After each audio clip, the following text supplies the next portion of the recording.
2012, and our guest this morning is Kingsley Miller, a father's rights activist from the UK who has, according to Lord Justice Thorpe, Vice President of the UK Family Division, has a history of responsible campaigning and writing on issues relating to family relationships. He has a postgraduate certificate in research methods and is trained in child psychology and child sociology with a teacher's certificate and a master's degree. Kip, good morning. Hello there, Bill. I'm sure it is very early for you over there. Yeah, no matter. Oh, that's great. Well, thank you for joining us today. Now, Kip, you've produced Even Toddlers Need Fathers, which is a critique of the principle of maternal deprivation as applied in the UK family courts.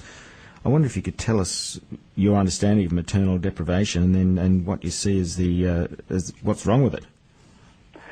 Yeah, well, thanks for inviting me onto your program, Bill. I much appreciate it. I really got involved with fathers' rights about 13, 14 years ago when I had to go to family court about access and contact to my own baby son. And as you say, as a result of that, I produced this book called Even Toddlers Need Fathers. And really, I think the reason that I've been contacted about this is because Dr McIntosh has produced a set of guidelines on contact and with toddlers and overnight stays. Yes, I think we have a certain amount of guilt in Australia because Dr McIntosh comes from our shores, which is I can only apologise that she's landed up in, or had an influence in England.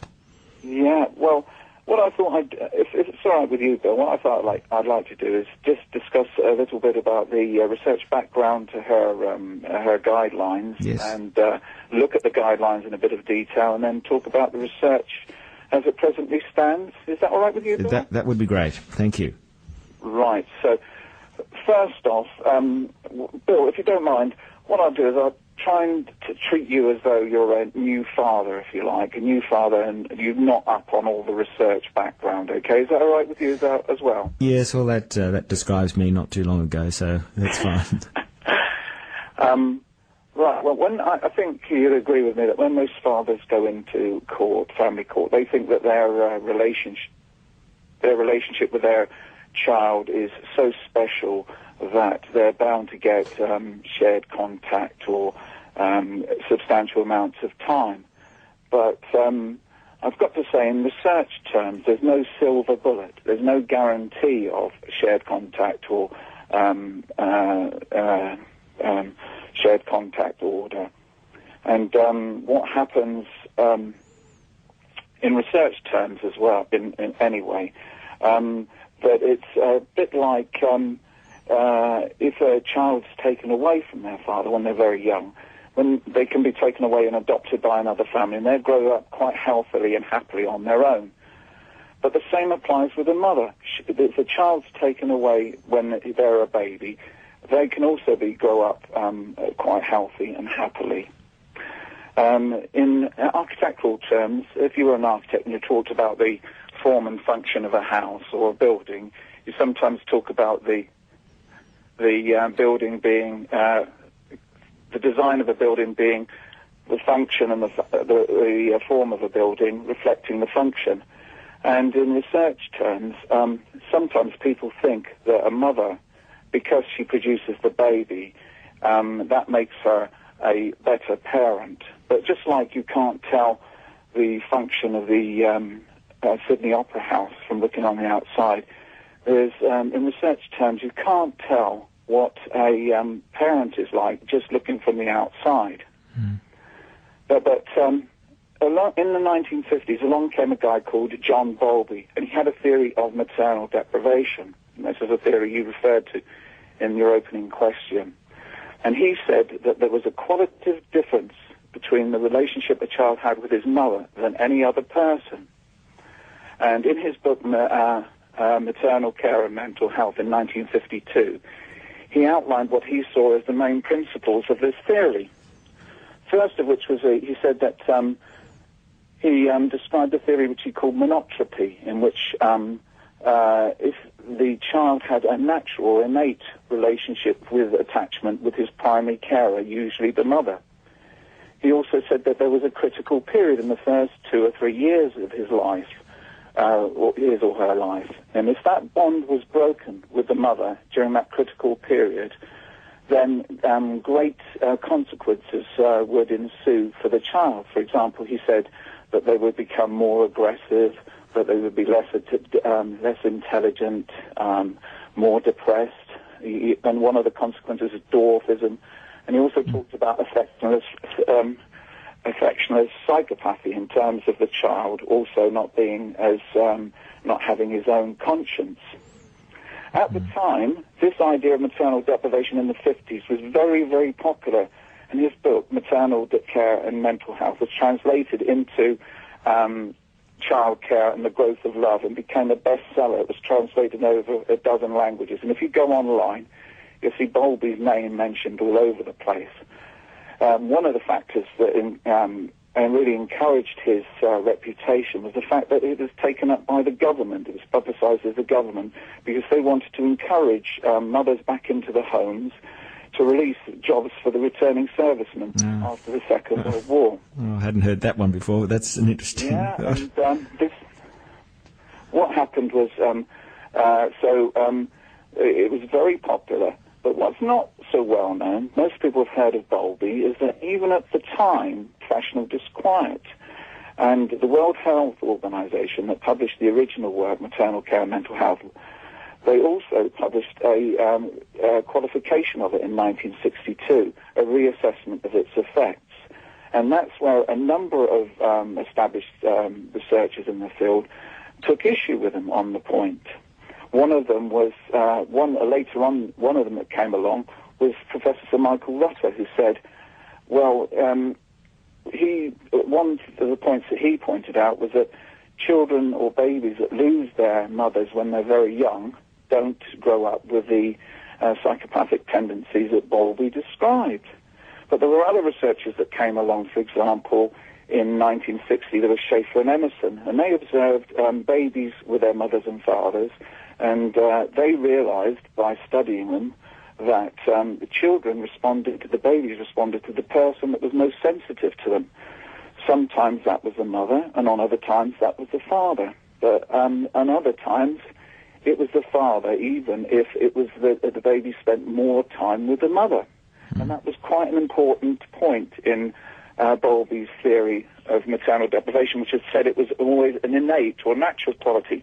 Well, if babies respond to the person who's most sensitive to them, that suggests that it's an acquired skill, and that has implications for other professions as well as fathers. But there were other researchers that came along after that. In 1976, there was Park and O'Leary, who looked at mothers and fathers in maternity ward, and they studied the mothers and fathers and found that, contrary to the popular stereotype, fathers were just as involved and as enthusiastic with their babies as the mothers were. Later on in 1980, Park and Swain looked at parents feeding their 3-month-old babies, and they found that fathers responded to their babies' cueing and signaling in just the same way as mothers did, the pacing of the babies as well. So these sorts of things all started to form together. But the main person who Bowlby called his erstwhile critic was Rutter, Michael Rutter. He put these things together, but as I said at the beginning, he was most concerned about the separation aspect. And he realized that babies, when they lost their mothers when they were very, very young, still didn't grow up with these psychopathic tendencies. And he concentrated in his book, Maternal Deprivation Reassessed, at this separation angle. He looked at what caused the anxiety in children when they were separated. And he studied a range of families, using families from the Isle of Wight and London, and looked at the mother being taken away for different reasons. For example, if they were ill, or if they left the family as a consequence of divorce. And he found that the results or the reaction of the children wasn't the same in every circumstance. He tried to isolate what the specific cause was for the problems with the child. And what he was able to do was isolate the problem And he decided or discovered that the cause of the problem wasn't the separation at all, the maternal deprivation angle, but it was the discord that occurred at the time. And he went even further. He looked at, was able to gauge in these families the level of discord. So he rated them, this was in the early 70s, from, for example, families where the parents were very frosty towards each other, to high conflict families where they were shouting at each other. And what he discovered that it wasn't that babies or children could cope with low levels of conflict, as Jennifer McIntosh would call them, low levels of conflict, but they couldn't cope with a high conflict. So he put all these things together, and in his book, Maternal Deprivation, he decided that investigations have demonstrated the importance of a child's relationship with people other than his mother. Two, most important of all, there are the repeated findings that many children are not damaged by deprivation. Three, the old issue of critical periods. One of the things that Bowlby had said, of course, is the critical period of development, and the crucial importance of early years has been reopened and re-examined. He said, the evidence is unequivocal that experiences of all ages have an impact. And last of all, he said it may be that the first few years have special importance of bond formation and social development. And that was really Rutter's view of child development, as opposed to the Bowlby view of maternal deprivation. So, Kip, sorry if I just come in there. Were they saying that, was Bowlby saying that that a child would be able to distinguish between its biological mother and perhaps some other female or some other person? Was there some biological link there?